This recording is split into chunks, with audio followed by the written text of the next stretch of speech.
Number 1. Travis Eugene Posey.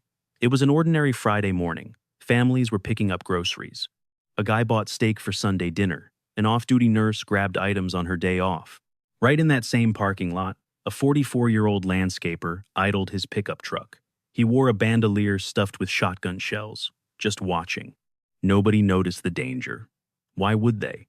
Fordyce, Arkansas, sits 65 miles south of Little Rock in Dallas County. Back in 2024, barely 3,200 people lived here. Locals spot outsiders instantly. The Mad Butcher supermarket reigned as the supreme hub of this entire area. People had zero alternatives because this stood as the sole grocery store in Fordyce. One building fed an entire community. This market served as the absolute pulse of daily life. Posey drove in from New Edinburgh, a blip harboring roughly 150 residents. People considered Posey completely average. The guy earned his living doing yard work and blended quietly into the background. He carried zero history of serving time in Arkansas prisons. Authorities held no rap sheet on him. No red flags waved. Absolutely nothing placed this man on law enforcement radars before June 21st, 2024. What fractured inside his head during those preceding months? Investigators refused to announce any official motive to this day. His defense attorneys provided zero explanations. When he finally confronted the grieving relatives of his victims, he remained perfectly still, locked his eyes forward, and kept quiet. That absolute refusal to speak echoes louder than any confession could ever roar. Leaving one terrifying question: what ignited the spark? Chaos began at 11:38 that bright June morning. Dispatchers at the Dallas County Sheriff's Office suddenly drowned in calls screaming about an active shooter inside the Mad Butcher. 50-year-old Royce Sturgis took the very first bullet. He had just walked outside carrying those steaks for his family.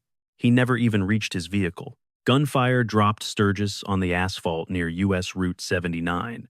He fell practically inches from the sliding doors he just exited. Posey brought an arsenal. He stepped out wielding a 12-gauge Mossberg shotgun. A 9mm semi-automatic pistol rested in his holster. That bandolier across his chest carried dozens of extra rounds. He did not just snap. That stockpile of weapons proved a chilling degree of planning that left detectives deeply unsettled. He advanced with terrifying purpose across the blacktop and straight through the glass doors, pulling the trigger at anybody breathing. Pure pandemonium hijacked the Mad Butcher. Shoppers shrieked. Workers scattered. Parents dragged their kids in frantic sprints toward rear stockrooms. Trapped without an exit, one panicked cluster shoved into a walk-in freezer and slammed the heavy door shut. They huddled in freezing darkness, listening to gunfire rip the store apart. A 39-year-old mother later remembered counting roughly 9 or 10 distinct blasts before she made it into that icy sanctuary.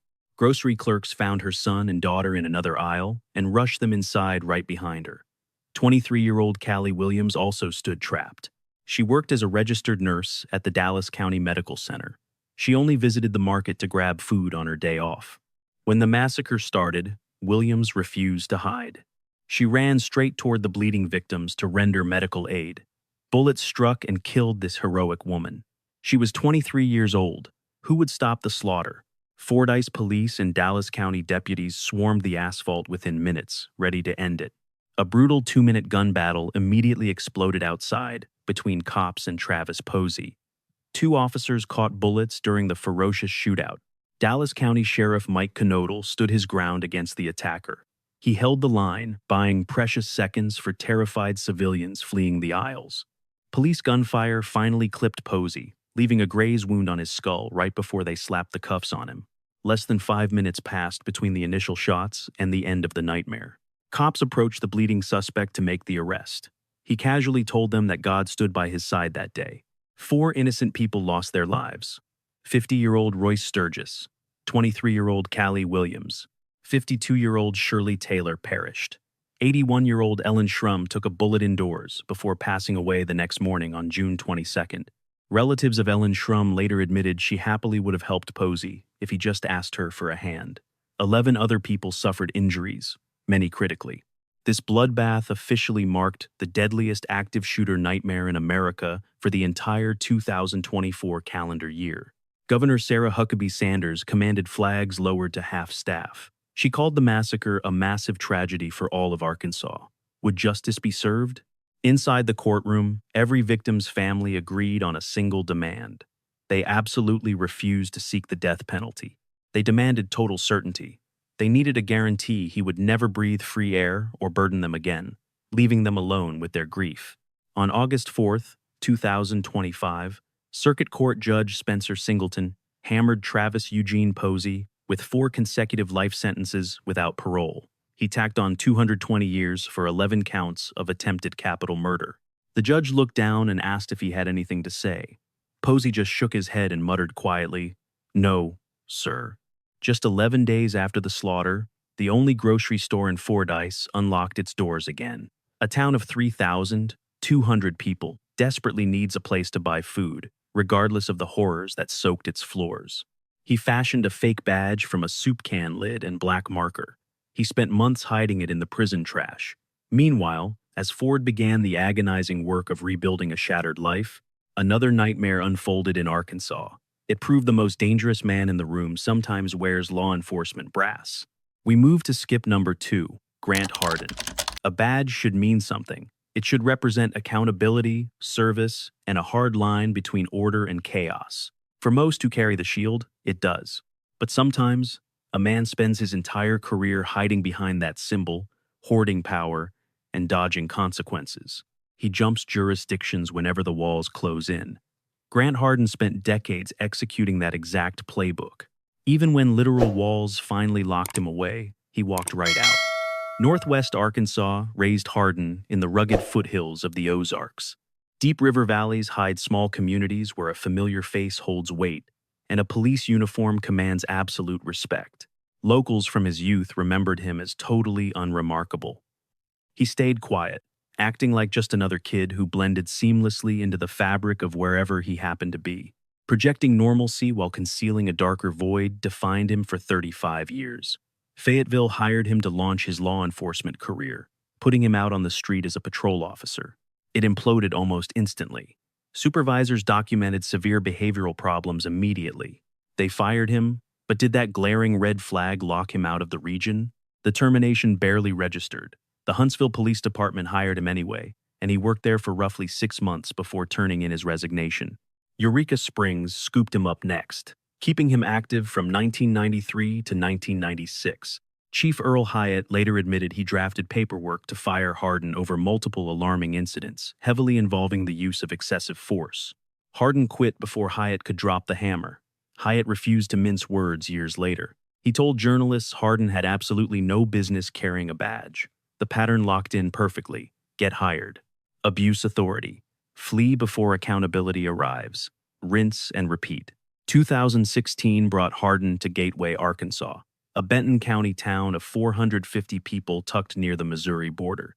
They appointed him police chief. Small towns do not view a police chief as an abstract figure. That person is a neighbor you personally trust to keep your family safe. Gateway kept him in charge for 4 months. 4 months gave him enough time to settle a deadly grudge.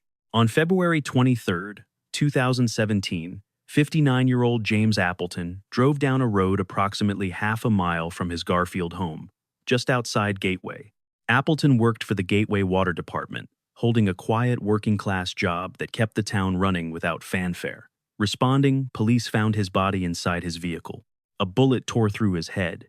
He never had a chance to defend himself or understand what was happening to him. Investigators moved fast. But who executes a water worker? Detectives identified Grant Harden as the suspect. He was already working as a corrections officer at the Northwest Arkansas Community Correction Center down in Fayetteville. Official records indicate he and Appleton shared a history of disputes. HBO later produced a documentary titled Devil in the Ozarks, detailing the exact nature of those disputes and the specific friction escalating between the two men. Harden pleaded guilty to first-degree murder in October 2017. The judge sentenced him to 30 years in prison without the possibility of parole. Everyone assumed the story ended right there. But then the Arkansas statewide database processed his post-conviction DNA profile. The system kicked back a match that sent massive shockwaves through the entire case. The DNA linked Harden directly to the 1997 rape of schoolteacher Amy Harrison in Rogers, Arkansas. That vicious crime had sat unsolved for more than 20 years. Detectives refused to let the case expire. They had applied for a John Doe warrant in 2003 as the statute of limitations approached, preserving the DNA profile against the exact day a match might finally rise to the surface. A murder conviction forced that match to light in 2019. Harden pleaded guilty to 2 counts of rape. The judge slammed him with an additional 50 years, setting the terms to run consecutively. His total combined sentence now stood at 80 years. The state moved him to the North Central Unit in Calico Rock, a medium-security facility in the rocky heart of the Ozark Mountains. Then, on May 25, 2025, Grant Harden walked out. He dug no tunnels. He did not cut through wire or overpower a single guard. He walked right through a secured front gate, wearing a counterfeit uniform he spent 6 months constructing from materials gathered in the prison kitchen. Black pants, a black shirt, a black cap, a vest-like garment, and a fake badge fashioned from a metal can lid completely colored with Sharpie markers. He hid the pieces at the bottom of a kitchen trash can because, as he later told investigators, the guards never bothered to shake it down. He also built a wooden ladder out of shipping pallets just in case he needed to scale the fence. He never needed it. When he approached the gate, he confidently directed the tower officer to open it, and the officer complied without verifying his identity. A prison spokesperson simply called it a lapse. He didn't dig a tunnel or scale a fence, he simply wore a disguise and walked out the front door. A legislative Foo Day committee called it systemic failure, firing 2 employees and suspending several more. Harden vanished into the Arkansas wilderness, surviving on stolen kitchen food and water distilled from his CPAP machine, disappearing deep into the Ozarks. Search dogs lost his trail instantly when brutal thunderstorms swept through. Drones couldn't fly. Helicopters were permanently grounded. This rugged, cave-riddled terrain, clustered with decaying outbuildings, could swallow a fugitive whole if he knew it well. A local cafe owner from Harden's youth warned reporters he was highly intelligent and knew exactly where those hidden caves were. The FBI and United States Marshals posted a $25,000 reward, urging Izard County communities to lock doors and vehicles. May Cheryl Tillman, sister of murdered victim James Appleton, confessed to CNN that her family felt completely terrified. They testified against him. He memorized their faces in court. Would he strike now? 11 days later, on June 6, 2025, search dogs caught a fresh scent near Moccasin Creek in Izard County, just a mile and a half from prison. Officers swarmed. Harden attempted a brief sprint, but 2 grueling weeks of wilderness survival left him with absolutely nothing. Deputies tackled him hard into the dirt, confirming his identity via fingerprints. A spokesperson filmed the intense capture directly on his phone. Governor Sarah Huckabee Sanders announced his recapture within the hour. Following the arrest, Cheryl Tillman said her family spent the entire manhunt watching their backs. Now they could finally breathe. This man wore a badge, murdered a neighbor, assaulted a teacher, and walked casually from prison, masquerading as the authority he corrupted. Today, he was securely back behind the walls he briefly beat. Deep in the Ozarks, locals still call him the devil. As Arkansas reckoned with the severe damage left by men who should know better, another dark case waited. Here, the monster didn't hide behind a uniform, but behind something deeply ordinary: a friendly smile, an open house sign. Number 3, Erin Lewis. She recorded a desperate 12-second audio message pleading with her husband to cooperate. He wouldn't hear that recording until she was already gone. Beverly Carter poured her absolute soul into her work. As a Central Arkansas grandmother, she built a real estate career through sheer persistence, genuine warmth, and a relentless willingness to show up. She represented Cry Like You Realtors in North Little Rock. By 2013, she successfully sold $12 million in property. By September 2014, the market cooled off. She and husband Carl hit a financial slump, forcing her to skip a Florida convention.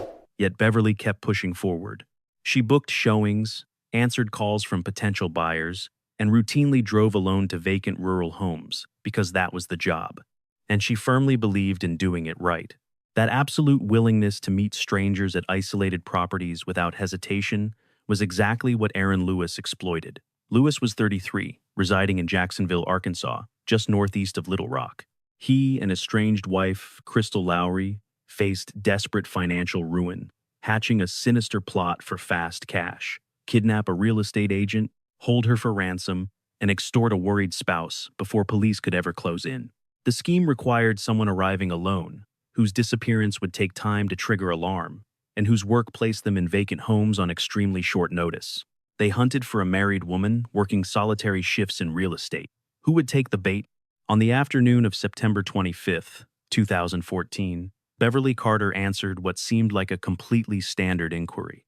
A potential buyer requested to view 14,222 Old River Drive in Scott, Arkansas, a highly rural address outside Little Rock. Beverly called her husband to say she was heading to the showing. She never returned. When Carl Carter drove out around 9 o'clock that evening after hearing nothing, he discovered Beverly's SUV parked alone in the driveway. Her purse remained untouched inside. The front door stood wide open. Beverly had completely vanished. What followed was an intense 4-day search, utilizing hundreds of volunteers and fellow realtors, scouring the land via ATV alongside the full deployment of the Pulaski County Sheriff's Office. Detectives pieced together that Lewis contacted Beverly using a totally fabricated identity. He and Lowry chose that Old River Drive property deliberately. It was completely isolated, lacking close neighbors to witness anything, and situated far enough from the main highway that nobody would ever hear a violent struggle. Lewis ambushed Beverly at the property, bound her with heavy duct tape, and shoved her straight into the trunk of his car. The ultimate plan, Crystal Lowry later testified, involved holding Beverly at an abandoned office building at the Argos Concrete Company in Cabot, a facility where Lewis previously worked and memorized the layout. They would lock her inside, issue ransom demands, secure the cash, and release her. But the plot unraveled before it started. That specific building was no longer accessible the way Lewis anticipated. With Beverly strapped inside his trunk and nowhere to hide her, the desperate kidnapper completely improvised. A quick glance at a label doomed her. Lewis dragged Beverly into his Jacksonville home. Lowry trapped her inside the bathroom, wielding a stun gun. Meanwhile, Lewis sped back toward Old River Drive to grab Beverly's abandoned purse and bank card. Hitting the property, he spotted cops swarming the scene. He bailed empty-handed and rushed straight home.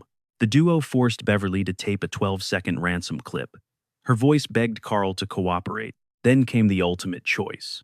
Lowry testified they realized Beverly had memorized Lewis's face and spotted Lowry's name on bathroom prescription bottles. Would they let her walk? Not a chance. Releasing her vanished from their plans. They suffocated Beverly Carter to death. They hauled her to the Argos concrete facility. Under cover of darkness, they dumped her in a shallow grave behind the plant. Only Lewis knew this spot. He picked this past location, convinced nobody would ever look there. For 4 days, nobody did. Then, on September 30th, detectives finally zeroed in on Lewis. Silent cell phone pings steadily mapped his trail. A judge signed the warrant. Cops slapped cuffs on Lewis after he crashed his car in Pulaski County. Detectives believe he was trying to flee. Paramedics rushed him to Baptist Health Medical Center. Then cops hauled him into interrogation. Detectives him for over 12 hours. He confessed to kidnapping Beverly, but he refused to reveal her location. He spun a story about a co-defendant named Trevor. Did this mystery man actually exist? A complete dead end. He muttered an apology, then shut down entirely. Yet, during the early hours of the following morning, hours of interrogation cracked him.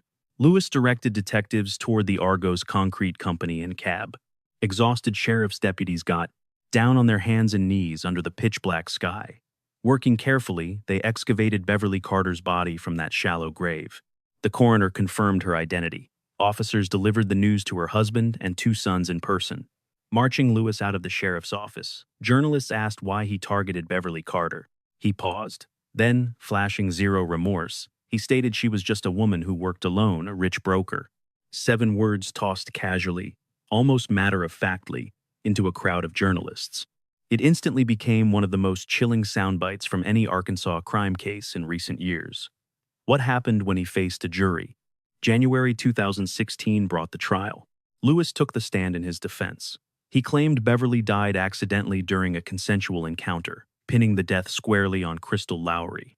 Lowry had already pleaded guilty to first-degree murder and kidnapping, scoring a reduced 30-year sentence. She took the stand for the prosecution and completely tore his story apart. Prosecutors dismantled the defense's argument using the recovered duct tape, the ransom recording, and the hidden grave. They methodically laid out unshakable logic directly in front of the jury. The judge tossed significant chunks of evidence due to documented law.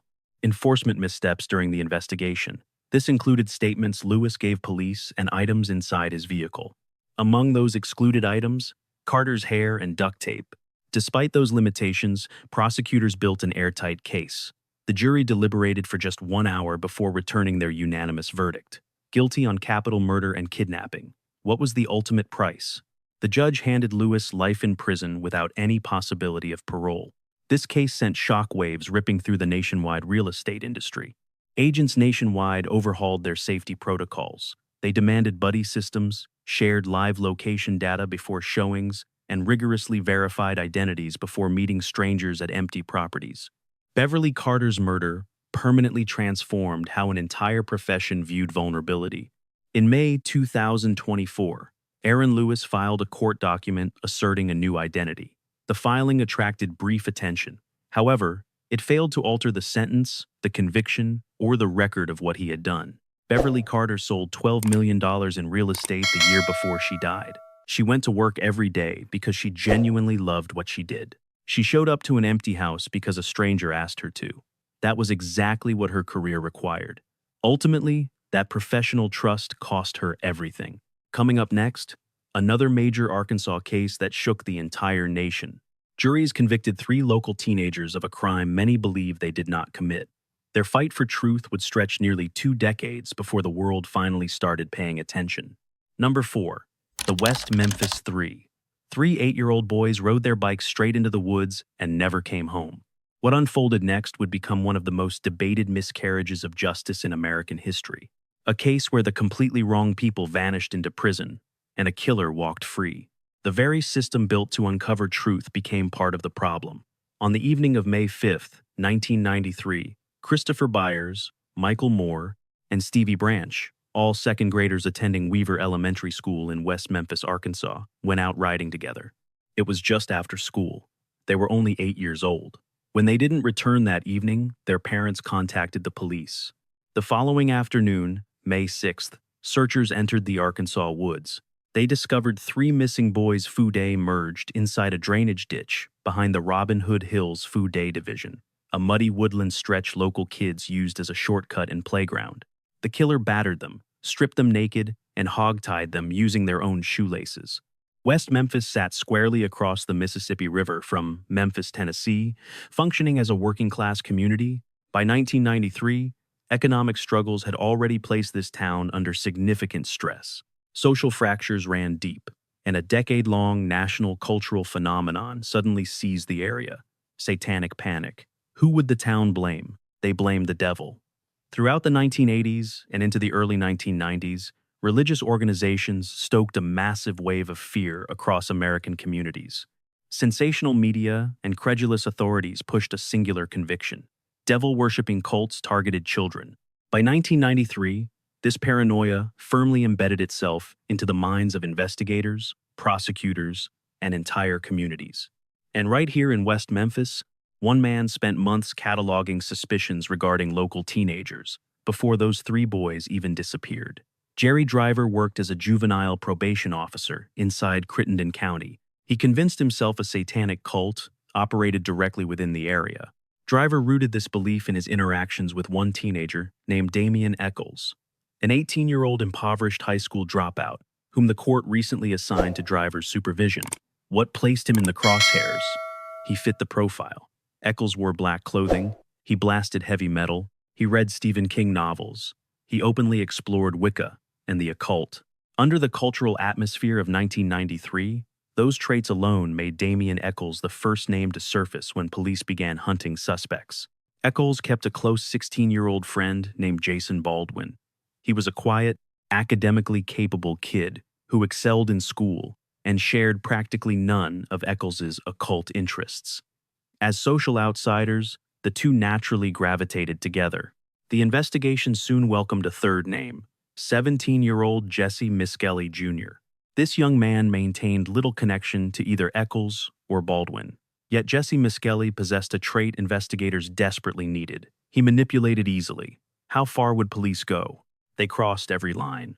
On June 3, 1993, Police brought Miskelly in for questioning. He was 17 years old.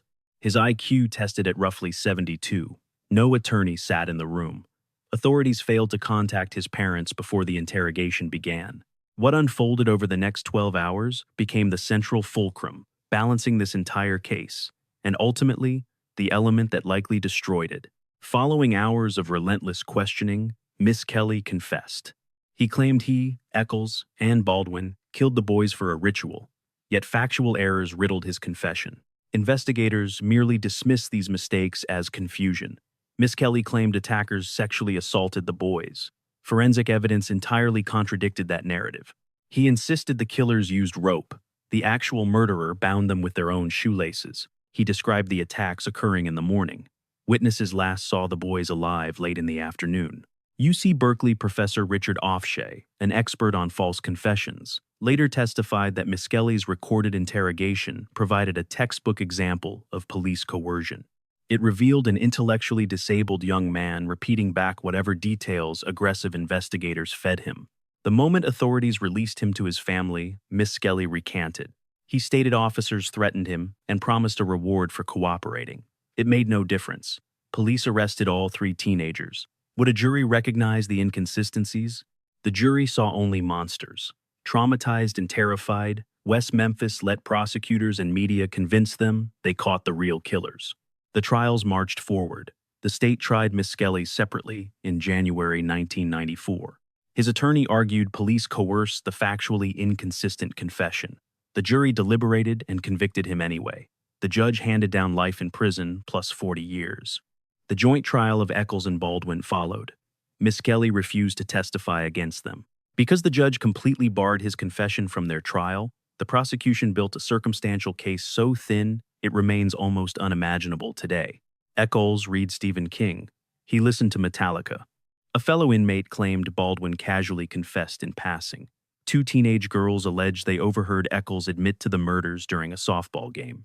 Expert witnesses testified regarding alleged satanic ritual elements. The defense actively attempted to present an alternative suspect, pointing to a local teenager who reportedly made statements suggesting his own involvement. The judge entirely barred this testimony. On March 18, 1994, a jury found Eccles and Baldwin guilty of capital murder. The state sentenced Eccles to death. Baldwin received life without parole. They were 18 and 17 years old. These convictions might have faded from public consciousness entirely, if not for a documentary filmmaker. Who was watching? The whole world watched. In 1996, Joe Berlinger and Bruce Sinofsky released Paradise Lost: The Child Murders at Robin Hood Hills. This film pushed the case to a national audience, raising questions regarding trial fairness that the legal system deliberately refused to ask. Imagine sitting on death row while the real killer walks free. Imagine losing 18 years to a lie. This nightmare drove massive public outcry when documentary sequels hit screens in 2020. A support movement exploded overnight. Celebrities and musicians hosted fundraisers. Thousands realized the state had locked up 3 innocent teenagers, sentencing one to death based on sheer panic, junk science, and a totally broken interrogation. Then the forensics finally caught up. In 2007, advanced DNA testing on the crime scene evidence absolutely cleared all 3 men. Analysts found 0 genetic traces linking Damon Eccles, Jason Baldwin, or Jesse Miskelly to the murdered boys. Instead, labs isolated DNA from an unidentified male. That mystery profile matched neither the West Memphis 3 nor the murdered boys. It belonged to a total stranger. Right then, a massive scandal detonated around the original trial. A sworn affidavit proved the jury foreman in the Eccles and Baldwin trial broke rules by secretly contacting an attorney, deliberately dragging Miskelly's inadmissible confession into deliberations. He weaponized that legally barred confession just to manipulate his fellow jurors into voting guilty. The Arkansas Supreme Court immediately vacated the convictions and ordered brand new hearings. But Damon Eccles had already survived 17 brutal years on death row. The state scheduled his execution 3 separate times. They now faced a brand new trial.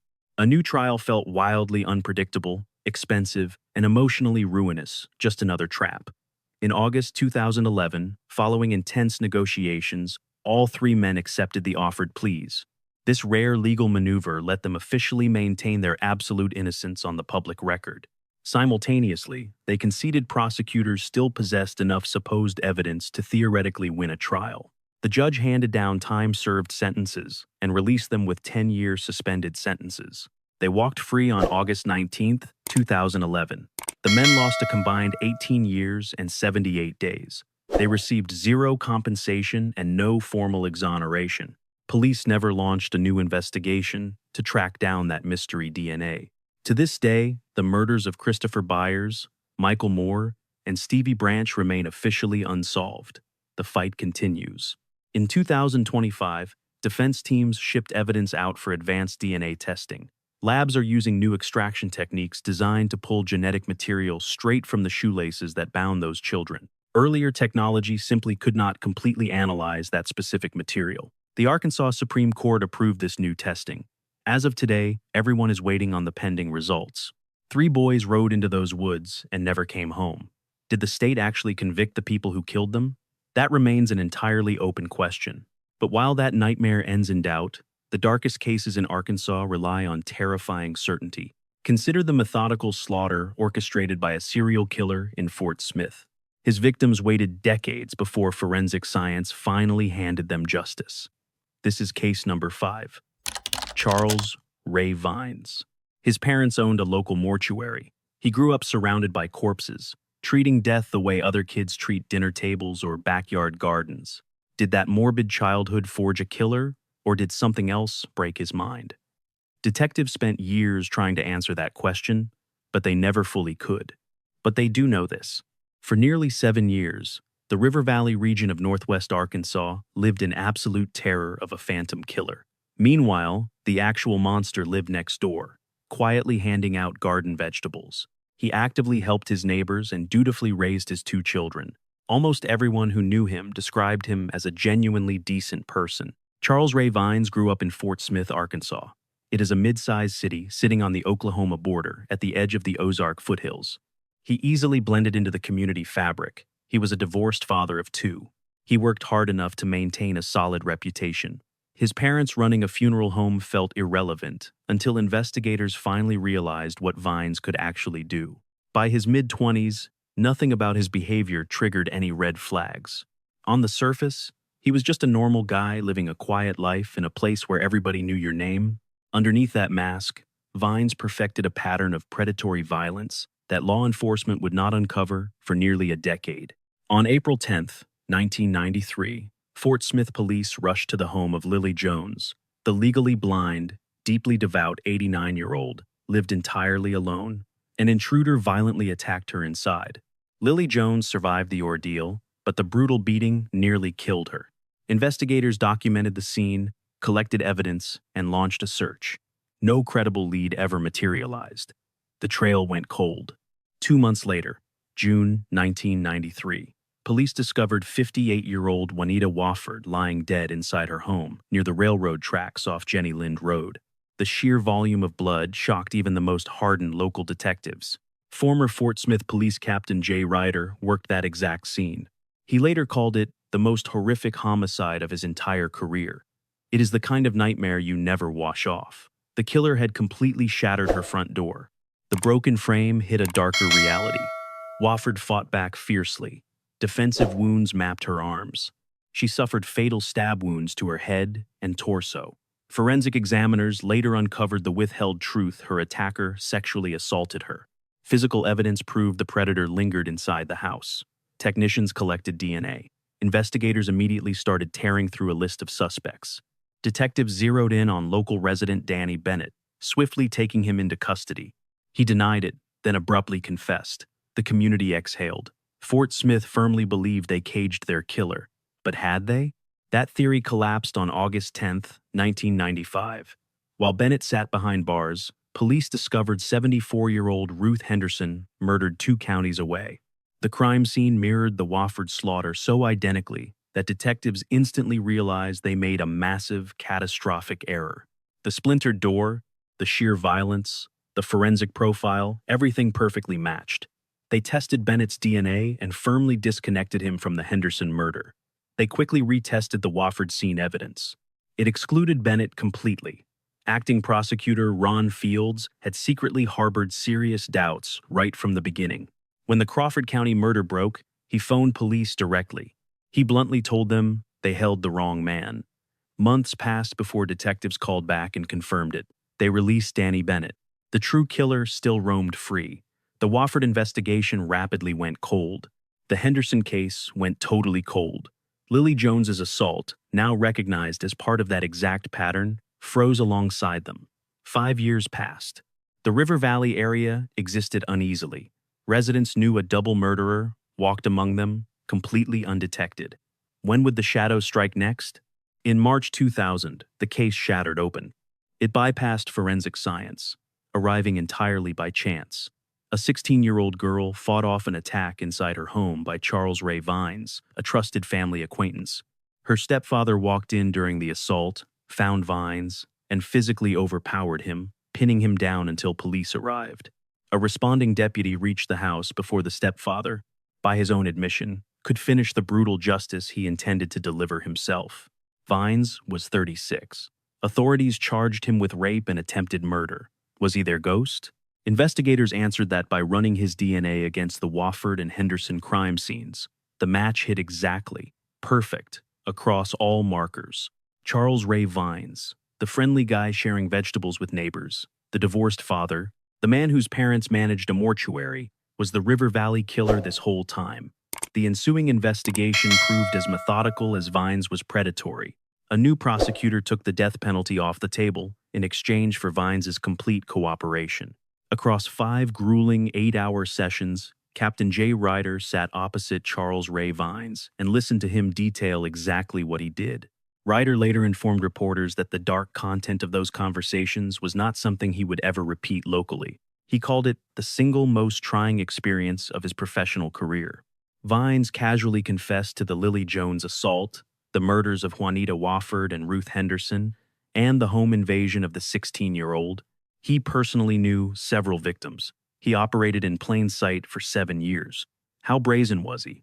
He watched an innocent man get arrested for his crime, observed the legal fallout from afar, and kept living as if nothing happened. In 2001, a jury convicted Vines of capital murder twice, alongside residential burglary and rape. A judge hammered him with 3 consecutive life terms, stripping away any possibility of parole. He would never breathe free air again. Vines died from natural causes in September 2019 inside the Arkansas Department of Corrections Maximum Security Unit. He was 55. Detectives later attempted to grill him regarding another unsolved mystery, the 1994 disappearance and murder of Fort Smith local Melissa Witt, but Vines flatlined before they could pursue those questions. That case remains stubbornly open. Like so many dark threads connected to Charles Ray Vines, it stays unresolved. Investigation Discovery featured his case on Murder by Numbers, followed by Oxygen Snap Notorious, The River Valley Killer. These documentaries drag national attention onto the bloodshed Fort Smith had quietly lived with for years. 7 years, 4 confirmed victims, 3 life sentences. He shared garden vegetables, while investigators frantically searched for a monster they simply could not find. The next case on our docket involves a completely different kind of pivotal moment. This was not a crime unfolding over years. It was a single phone call that ended a life, sparking a conversation that nearly killed the trial. Number 6. Shauna Cash. She had been awake for 3 straight weeks, running blindly on methamphetamine, intense paranoia, and a destructive pattern of decisions spanning her entire life. On the morning of June 26, 2021, she later told her brother her only goal was grabbing gas. She wanted to drive to Pine Bluff and collect belongings from an ex-boyfriend. That was the entire plan. Defense attorneys requested the surveillance tape, expecting a lesser charge. Instead, they instantly pivoted to a capital murder strategy. Why? Because the video was undeniable. By noon, a Pea Ridge officer was dead, murdered by 22-year-old Shauna Ray Cash. She spent her childhood moving back and forth between Arkansas and Arizona. A struggling young mother raised her, shuttling her through a childhood that child services documented with brutal clarity: infected tick bites, chronic truancy, no eyeglasses, and sustained allegations of physical and sexual abuse. Her brother Chris endured that exact same traumatic upbringing. Yet he survived, secured employment, got married, and began raising 5 children. Shauna chose a different path. She emerged addicted to methamphetamine and constantly ran from law enforcement. Records show she led Farmington police on a high-speed pursuit in 2020. Months later, she fled from Fayetteville officers. When June 2021 arrived, the prosecutor addressing her jury laid out one terrifying fact. Shauna Cash held more experience driving in high-speed chases than the actual officer pursuing her. That specific morning started with a stolen check. A Rogers resident spotted a blue Jeep Cherokee pull up to his mailbox and snatch something inside.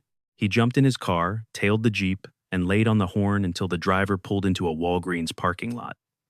What happens next? He confronted the driver, Shauna Cash, and she handed back the stolen check. But then, the man spotted her 21-year-old passenger, Elijah Andola, making a sudden, threatening movement. Andola started reaching for an unknown object. He drew his own gun, ordered them out of the vehicle, and dialed 911. As sirens wailed in the distance, Cash and Andola jumped back in the Jeep and sped away. Rogers Dispatch alerted Pea Ridge. At 12:09 in the afternoon, Pea Ridge officers Kevin Apple and Brian Stamps spotted the blue Jeep Cherokee parked at a White Oak gas station on North Missouri Street. Surveillance cameras recorded everything that followed. The footage entirely lacks audio, but the visual clarity eliminates any room for misinterpretation. Officer Apple stepped out of his patrol car. Witnesses say he ordered Cash to freeze. The video captures him stepping toward the front of her Jeep. 7 seconds after he exited his cruiser, Cash slammed her transmission into reverse, crashing backward directly into Officer Stamps' patrol car. Apple stood directly at the front of the Jeep, his service weapon drawn, trapped perfectly in her crosshairs. 3 seconds passed, and Cash slammed the gas pedal down. The Jeep struck Apple with full force, carrying him on the hood for several feet before she swerved right, deliberately pinning him between her vehicle and his cruiser. Would she stop? She hit the gas instead. Cash kept accelerating, dragging Officer Kevin Apple underneath the Jeep for 149 feet, that is half a football field. Cash sped out of the camera's view. When the dragging first began, Kevin Apple remained alive. A forensic pathologist later confirmed the grim reality at trial. He survived the initial impact, sustaining catastrophic injuries while trapped beneath the moving vehicle. He did not survive the ordeal. Cash and Andola immediately fled toward Bella Vista. Officers from Pea Ridge, Rogers, the Benton County Sheriff's Office, and the Arkansas State Police rapidly converged on the escape route. Authorities finally tracked them down and secured them after the Jeep crashed. Andola tried sprinting away on foot, but police found him hiding inside a camper trailer. Police booked them both into the Benton County Jail. Kevin Apple was 40 years old. The shattered Pea Ridge community organized vigils. Law enforcement professionals from across the entire region attended his funeral procession. His mother, Darlene Hart, issued a public statement describing an unexplainable void, yet expressing absolute faith that justice would prevail. How would the killers react behind bars? They handed prosecutors a gift. The case took a massive turn that no defense attorney ever wants to see. The Benton County Jail operates exactly like almost every other detention facility across the country. They record all inmate telephone calls and play a loud, automated disclaimer before every single conversation begins. This recording explicitly warns both parties that monitors listen to every call. Shauna Cash knew this. Every single person in custody knows this. Yet, in the months following her arrest, she dialed out relentlessly. Prosecutors eventually played those exact calls in open court, while a jury debated whether she should live or die. On one specific call with an unidentified man, Cash actually laughed. She told him she could not believe she went worldwide. She bragged about making the Facebook news and seeing her wanted posters hanging inside a local Walmart. She boasted that everyone knew her name. The man on the phone finished her sentence. "A criminal," he said. She just laughed again. During a second recorded call, Cash talked to her older brother, Chris. This conversation happened in December 2021, exactly 6 months after Apple died. While awaiting trial, she told Chris she had been awake on methamphetamine for 3 solid weeks before the murder. She admitted feeling a strong gut instinct that morning, warning her not to run, knowing Rogers police already issued a lookout bulletin. But, just being herself, she decided to evade the police anyway. She actually laughed about that, too. She casually discussed her legal strategy. She explained how her defense attorneys reviewed the tape, hoping to argue for lesser charges, but upon seeing the footage, immediately shifted to fighting a capital murder conviction. Imagine plotting your murder defense, assuming you hold all the cards. She spilled everything on a recorded line. Defense attorneys insisted Cash never meant to kill Apple. They claimed she had zero idea she dragged his body and argued the initial strike didn't cause his death. The forensic pathologist confirmed the first blow wasn't fatal, but he delivered a devastating truth. Apple remained alive, suffering catastrophic injuries during the horrific dragging that followed. Prosecutors fired back, declaring her vehicle a deadly weapon. They proved her escape was deliberate. Those recorded calls exposed a killer who actually laughed at a man's death from the safety of a jail cell. On February 8, 2024, after 7 hours of tense deliberation, jurors found Cash guilty of capital murder, fleeing, 2 counts of aggravated assault, and obstruction of governmental operations. The fou-dessequent sentencing phase allowed the defense to present her childhood trauma. They detailed severe abuse, crushing neglect, chronic methamphetamine addiction, and extensive mental health struggles as mitigating factors against the death penalty. The jury recommended life without parole. Judge Brad Caron formally sentenced Cash to life, stacking an additional 17 years for the remaining charges. She appealed. In February of 2026, the Arkansas Supreme Court reviewed the case, acknowledging that one piece of evidence, details concerning a previously stolen key fob, never should have entered the trial. Yet, they ruled the error entirely harmless, stating it didn't impact the verdict. They affirmed her conviction and closed the file. What about those jailhouse calls Cash made so casually? Justices ruled them completely admissible. Ironically, her own defense team demanded prosecutors play them in court for their strategy. The Supreme Court briefly noted the irony before moving on. Kevin Apple's mother publicly stated she maintained faith in the criminal justice system. It finally answered her. This next case also centers on deep betrayal, but entirely lacks the explosive violence of a gas station parking lot. This execution was quiet. It was ruthlessly calculated, unfolding inside the most secure sanctuary a person can have, a best friend. Number 7. Rebecca O'Donnell. Police slapped the cuffs on her while she was driving to her victim's memorial service. That single detail exposes the calculated cold-bloodedness driving every choice Rebecca O'Donnell made following May 28, 2019. She slaughtered her best friend. She meticulously concealed the body. Then, she simply went home. Days later, when the entire community of Pocahontas, Arkansas, gathered to mourn the exact woman she annihilated, she put on funeral clothes, climbed into her car, and drove toward the service acting perfectly innocent. Sheriff Kevin Bell and his deputies intercepted her vehicle. Before her murder, Linda Collins Smith spent nearly 10 years dominating Arkansas politics. She served as a fierce Republican state senator representing the 19th District. A savvy businesswoman and community pillar, she forged her identity around ambition, public service, and the relentless forward momentum required in small-town politics. She held an Arkansas House seat from 2011 to 2013, flipped from Democrat to Republican, and captured a state Senate victory in 2014. She maintained proud memberships in the NRA, the Arkansas Chamber of Commerce, and the Rotary Club. She battled viciously for legislation she believed in, making powerful enemies along the way. Yet, according to the people who actually knew her best, she offered absolute trust to anyone willing to earn it. Rebecca O'Donnell spent years securing that trust. The two shared a lifelong bond, growing up together in Randolph County. O'Donnell stepped up as a dedicated campaign aide back when Collins Smith first launched her political empire. Over time, that professional dynamic evolved deeply. Observers described their unshakable connection as a true sisterhood. O'Donnell stood so close to Collins Smith that she actually testified as a key witness during the senator's bitter divorce from her ex-husband, Phil Smith. He was a former judge, and their separation quickly devolved into a vicious battle over massive financial stakes. O'Donnell was far more than just a friend. She acted as a primary confidant, a trusted business partner, and the first person Linda called whenever her world collapsed. Investigators uncovered a massive secret. O'Donnell quietly forged Linda's signature, siphoning cash from accounts tied to a boutique hotel they co-owned. By 2019, Redistricting forced Colin Smith out of her Senate seat.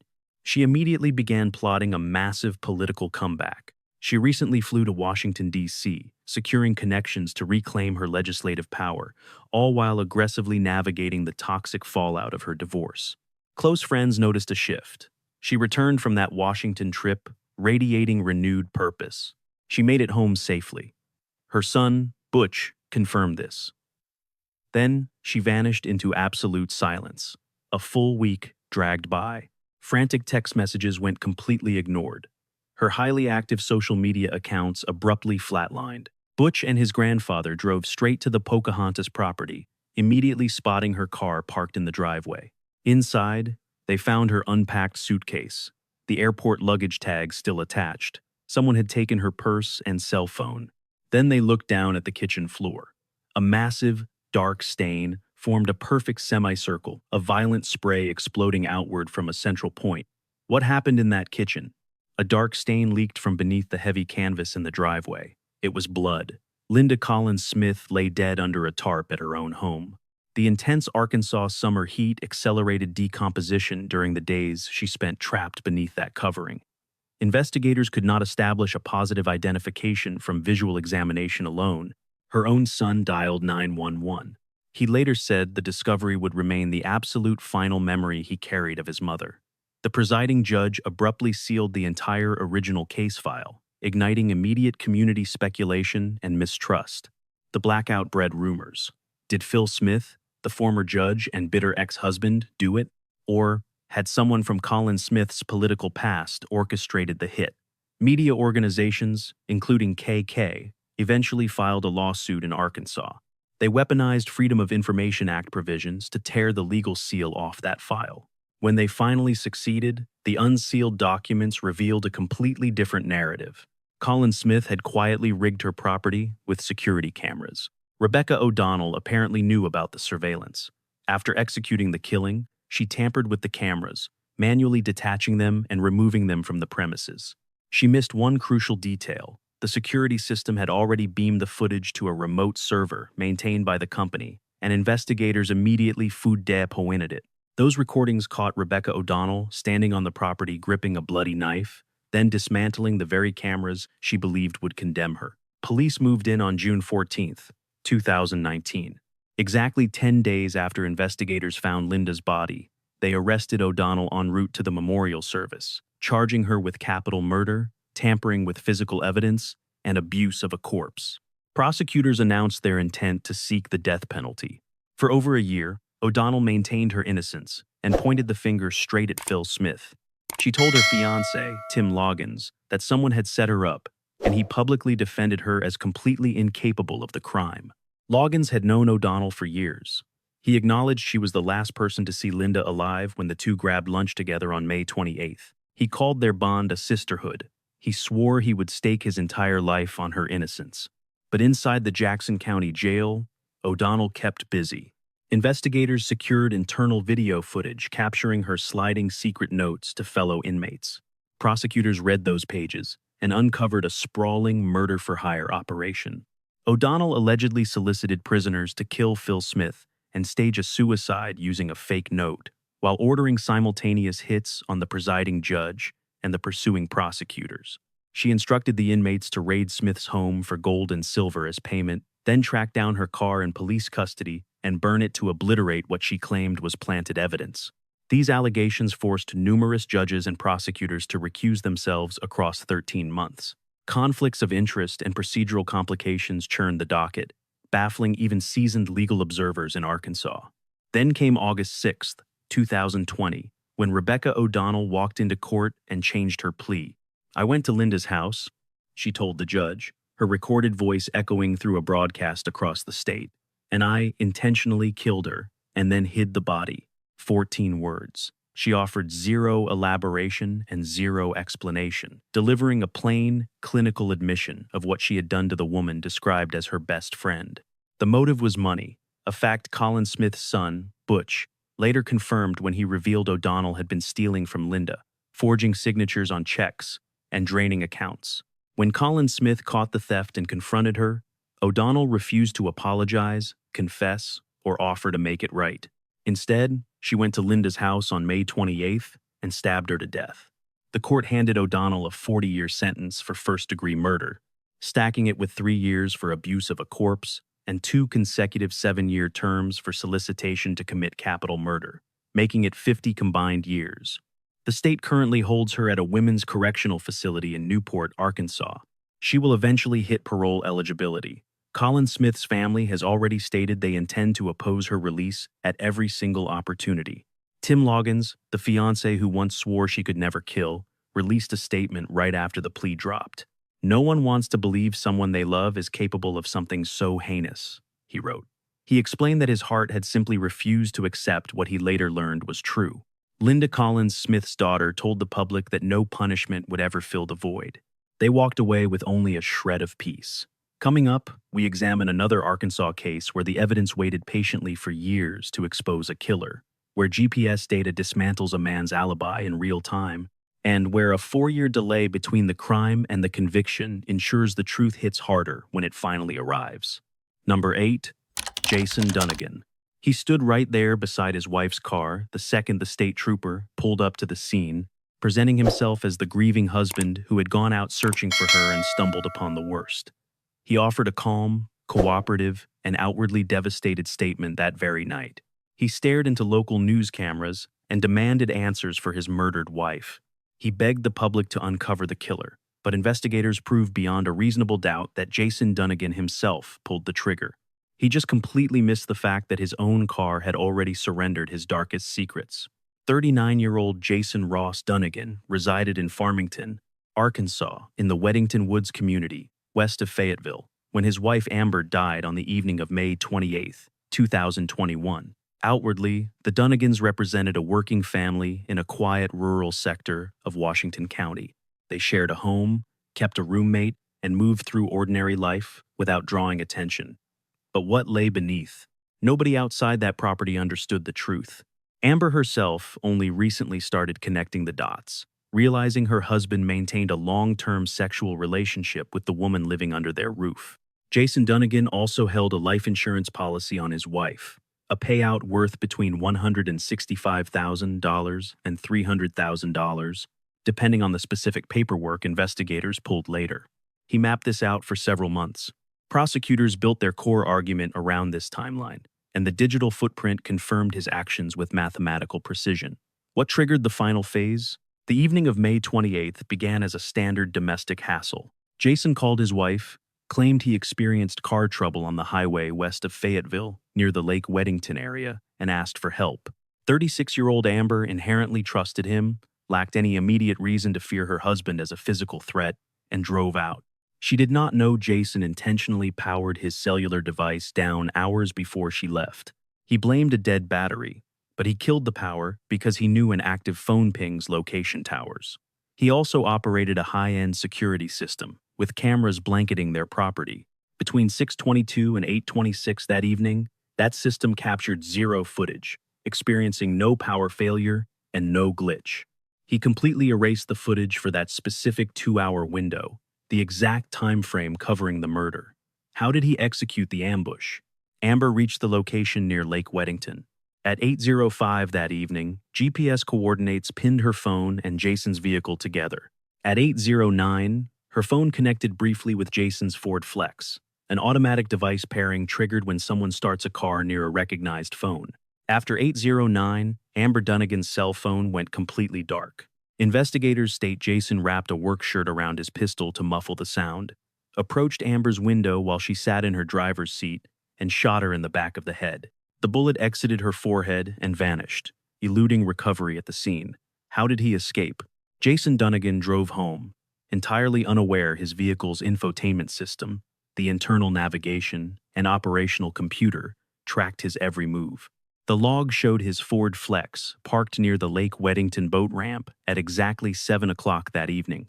The computer recorded the vehicle moving at 7:07 to the exact coordinates where police later discovered Amber's body. The car idled there until 7:57.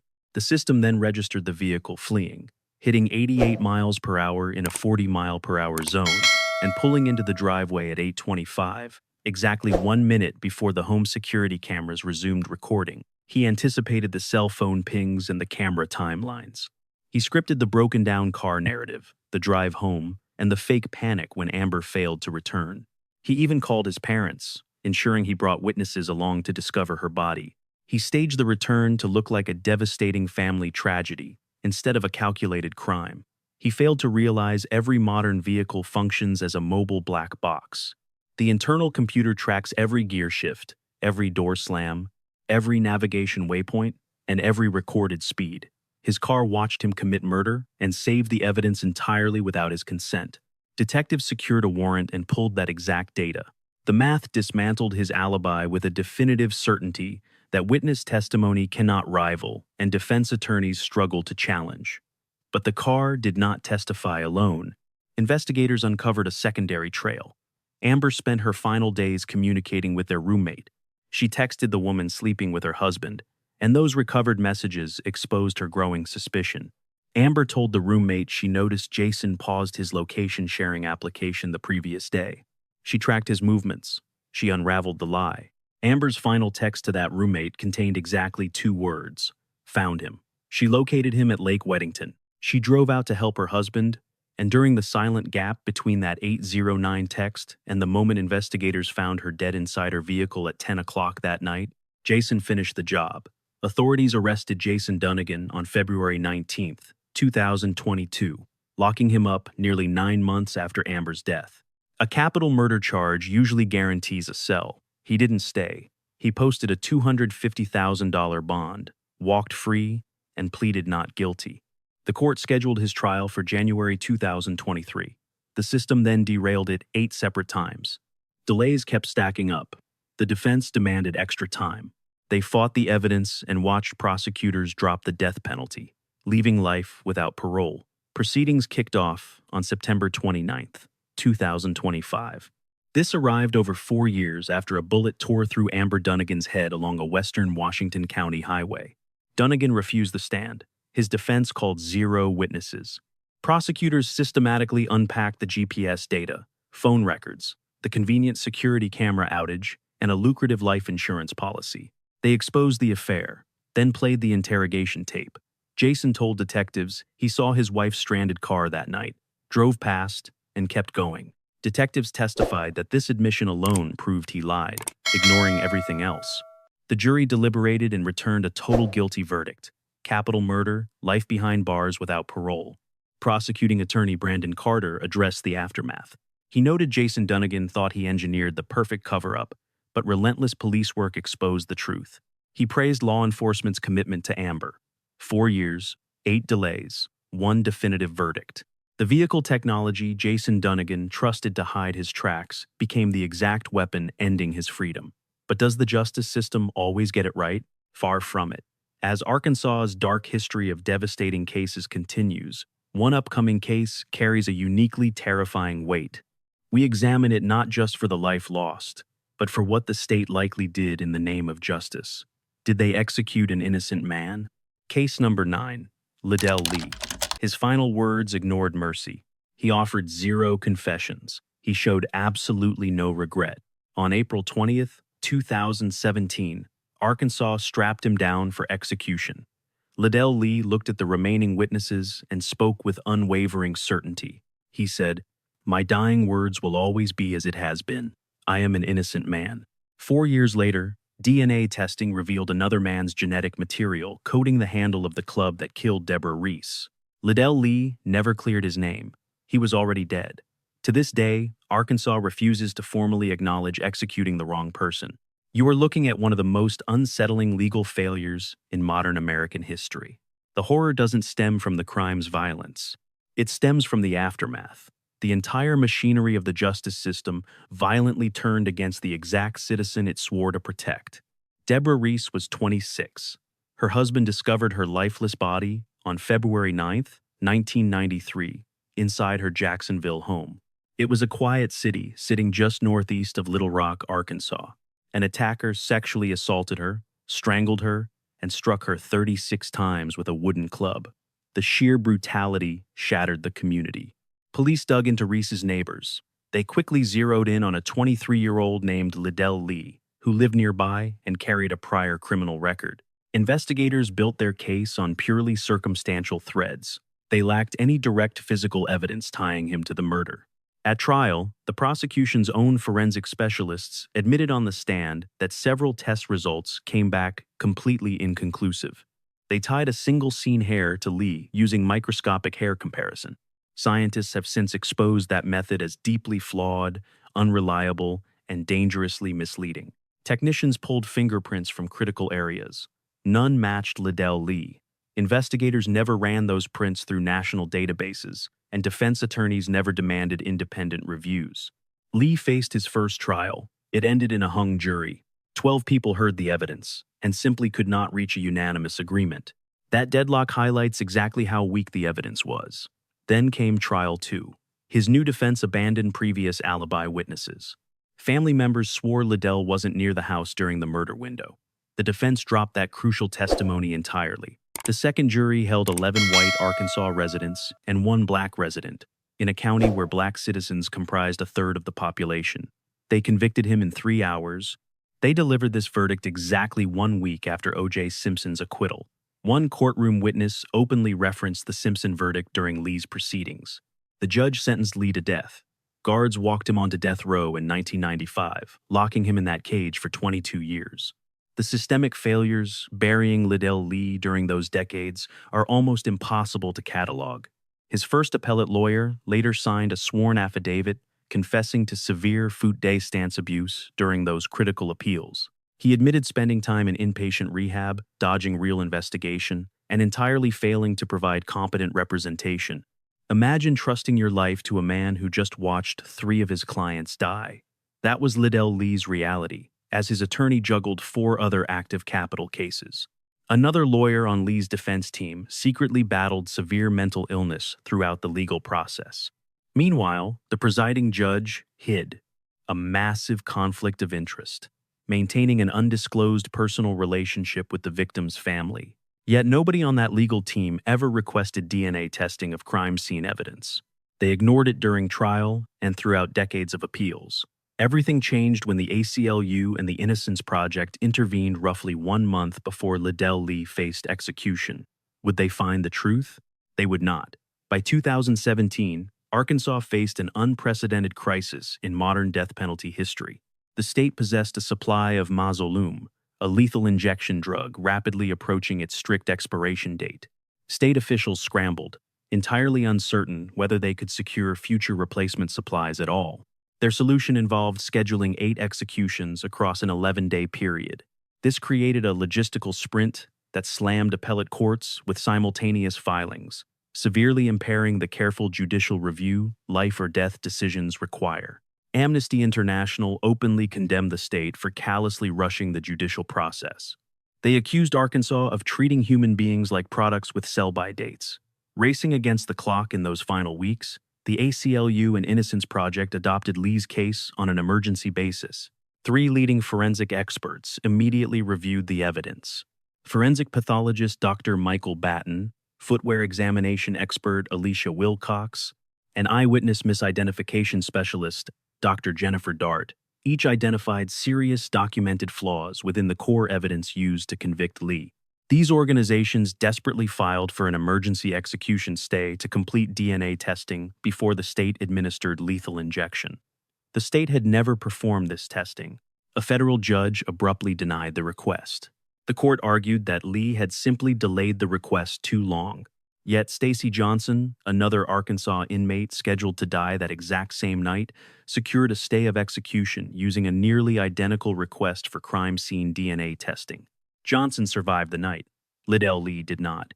On April 20th, 2017, Liddell Lee became the first person Arkansas executed in more than a decade. Was it over? Not quite. He became one of 4 men killed during that compressed drug expiration-driven window. The 5-4 Supreme Court ruling allowing the execution to proceed featured the very first vote ever cast by newly seated Justice Neil Gorsuch. After Lee died, his sister Patricia Young absolutely refused to let the case close. Backed by the Innocence Project and the ACLU, she filed a Freedom of Information Act lawsuit in January 2020. She sought direct access to the physical crime scene evidence so laboratories could finally test it. Jacksonville City Council held custody of the evidence, voting unanimously to grant her request. The results arrived in April 2021, 4 years after Liddell Lee died. Scientists found DNA from an unidentified male directly on the handle of the wooden club used to kill Deborah Reese. That exact same unidentified male's DNA appeared on a blood-soaked shirt tightly wrapped around the actual murder weapon. Investigators entered 5 distinct sets of crime scene fingerprints that did not match Lee into a national database containing 70 million unique profiles. 0 matches returned. Shockingly, the Arkansas State Crime Laboratory had never run those exact same fingerprints through its own separate database. Authorities never identified the unknown man's DNA, leaving the investigation technically open today.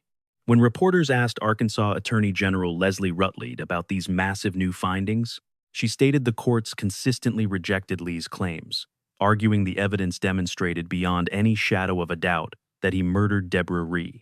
Governor Asa Hutchinson, the man who formally signed the execution order, claimed the DNA findings presented no conclusive evidence to undermine court decisions. Liddell Lee's sister countered, stating she believed the state executed her brother for absolutely no reason. The murder of Deborah Reese remains officially unsolved. The man convicted of killing her lies dead. The DNA found on the murder weapon belongs to someone who has never been identified, never been charged, and never been held accountable for anything. The state of Arkansas refuses to admit it made a mistake. This case does not end with a clean verdict. It does not end with a definitive sentence. It ends with a haunting question the legal system entirely declines to answer. It ends with a man who spent his final breath insisting with everything he had left that the answer was the one nobody ever wanted to hear. Who is next? Case number 10 holds the answer. As we reach the final food eject on our list, we pivot from a potentially wrongfully executed man to a saga that generated explosive national news coverage for an entirely different reason. A killer, a mother, a child, and the very first double execution night in America in nearly 2 decades. Number 10, Jack Jones. She had taken Lacey to the dentist that quiet afternoon. A camera flash illuminates a dark room, revealing a secret that would break a seasoned detective. The dead were moving. This nightmare began on an ordinary Thursday in Bald Knob, Arkansas, population under 3,000 wedged into White County between Little Rock and Jonesboro. Following a doctor's appointment, 34-year-old Mary Phillips brought her 11-year-old daughter back to the accounting office where she worked as a bookkeeper. She had to finish her shift. Her community knew her as methodical, hardworking, and completely trusted by her employer. She never suspected that afternoon would be her last. But Jack Harold Jones Jr. walked there needing cash. Born in Ohio in August 1964, Jones drifted through his adult life, leaving a wake of violence that law enforcement across multiple states would spend years piecing together. His sister later claimed he endured physical and sexual abuse as a child. Deep addiction consumed him early.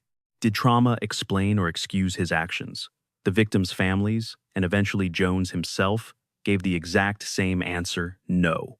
Jones arrived at the Automated Tax and Accounting Service office in Bald Knob on the afternoon of June 6, 1995. He carried a weapon. He entered through the front door like a normal small-town client, found Mary Phillips at her desk with her daughter nearby, and pulled out a handgun. He bound their hands and feet. He dragged Lacey into the office bathroom, tied her to a chair, and closed the door. Then, he went back for Mary.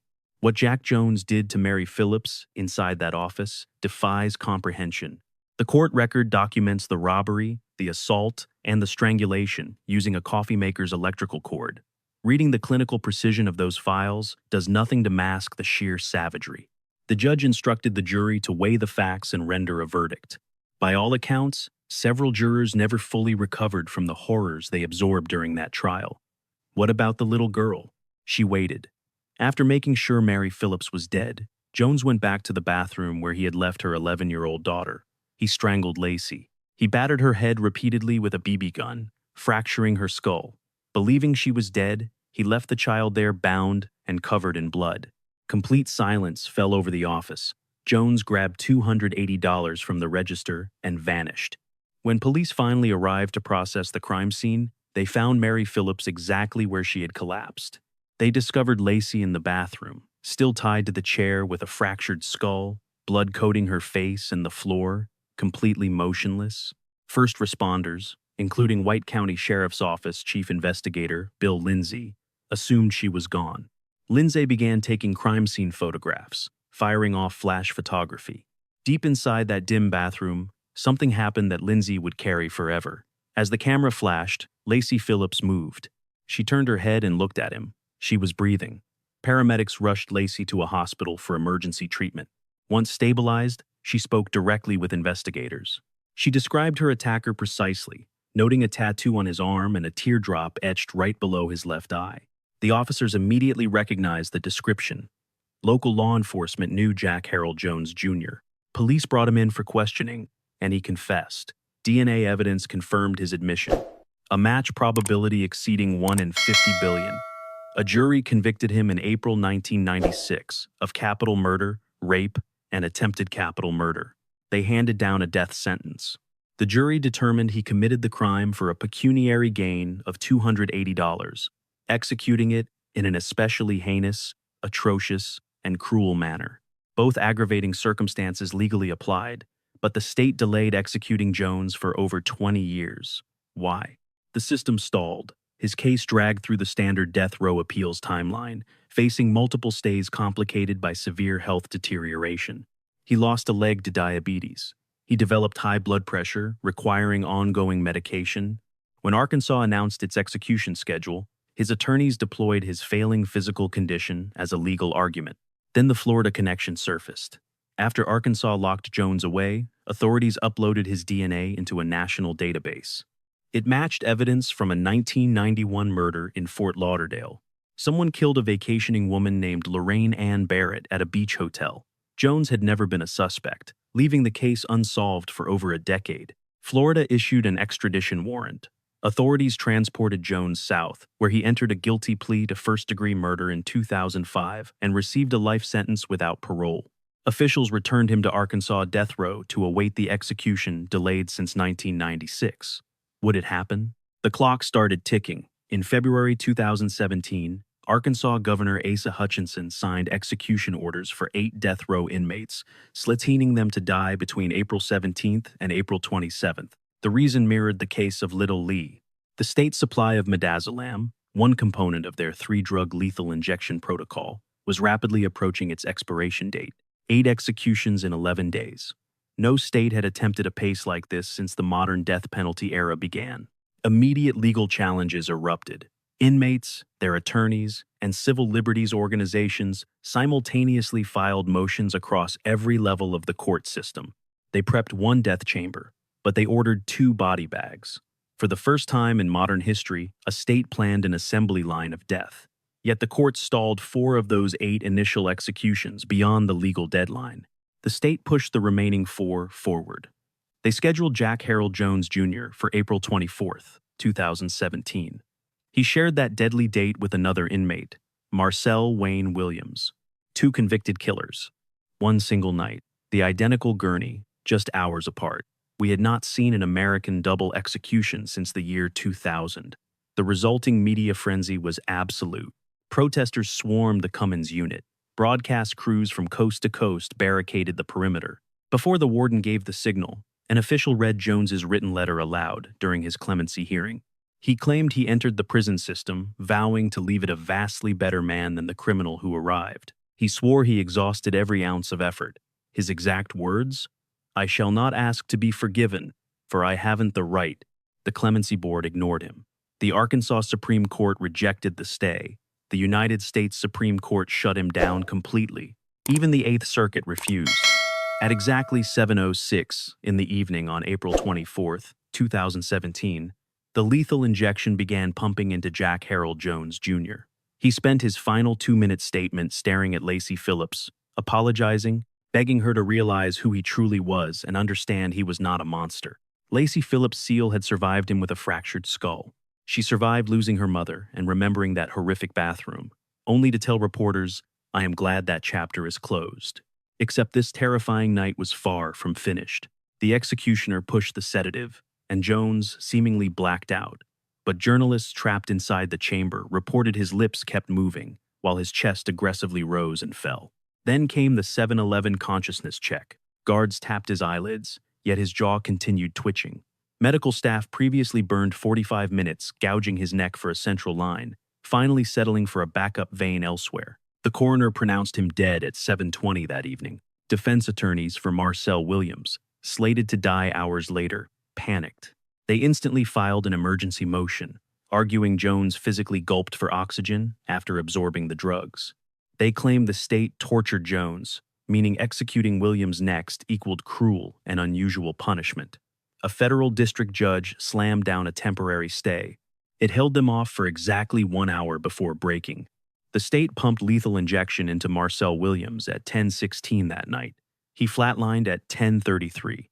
Arkansas pulled off 2 executions in one single evening for the first time since 1997. The chaotic national broadcast that night shattered any execution coverage the state had witnessed in modern history. The family of Mary Phillips suffered 22 years. Her daughter Lacey agonized for 22 years, carrying the brutal physical and psychological burden of that blood-stained bathroom since she was 11 years old. The state prosecutor who convicted Jones back in 1996, Chris Raff, stepped into that chamber as an official witness. He remains one of the longest-serving district attorneys in Arkansas history. He told a reporter afterward that throughout his entire career, he chased the death penalty only when he completely believed the suspect was hopelessly dangerous and practically guaranteed to kill again. He absolutely believed that about Jack Jones. A Fordyce, Florida conviction completely proved him right. Jones was 52 years old when the lethal drugs hit him. He sat rotting on death row for over 2 decades, lost an entire leg to disease, issued a full confession, and ultimately told the government he was fully prepared to die. For the Phillips family, the horrific saga ending that April night sparked on a perfectly normal Thursday afternoon. A working mother brought her daughter to the office, and a total stranger walked inside. Lacey Phillips was 11 years old when she woke up in a pitch-black bathroom, opening her eyes to a police photographer blinding her with a flash. She reached her 30s before finally watching Arkansas execute the irreversible sentence a jury handed down back in 1996. Strip everything else away, and that is what this entire list represents, not the brutal crimes themselves. Yes, the violence happened. The victims died. The agony they left behind shattered generations. But this story explores the aftermath, the relentless investigations, the courtroom battles, systemic failures, forensic breakthroughs, the wrongly accused standing beside the guilty, and that terrifying gray void in between. A space where absolute certainty vanishes faster than anyone dares to admit. Arkansas contains every piece of it, the airtight verdicts and the deeply haunting questions, and the stories never stop.